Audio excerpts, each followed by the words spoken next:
దేవగిరి అడవిలో ఉండే ఒక చిట్టి మిడతకు ఒకరోజు తినటానికి తిండి దొరకలేదు. దానికి తోడు జోరుగా వాన కురుస్తూ ఉండటంతో చలికి వణికిపోతుంది. ఇక మెల్లగా పక్కనే చీమ ఇల్లు కనిపిస్తే వెళ్ళింది.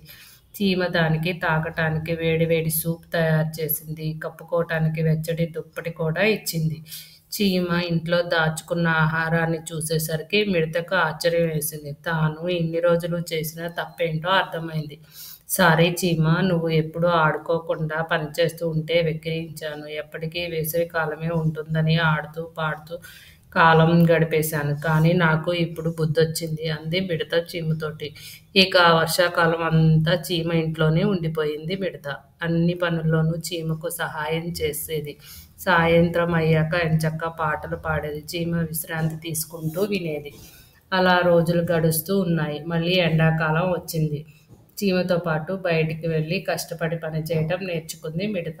రెండు పగలంతా ఆహారం సేకరించి తెచ్చేవి. దాన్ని జాగ్రత్తగా దాచుకునేవి.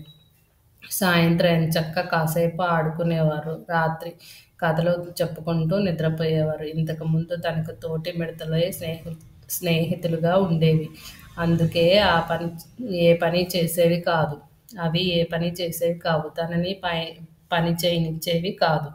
దాంతో ఎన్నిసార్లు వానాకాలం తిండి లేక ఆకలితో ఉండిపోవాల్సి వచ్చింది. చీమ స్నేహం వల్ల ఆకలి బాధ తప్పింది. అందుకేనేమో అమ్మ మంచివాడితో స్నేహం చేయమని చెప్తూ ఉంటుంది అనుకుంటూ హాయిగా నిద్రపోయింది మిడత. Thank you friends. Subscribe please.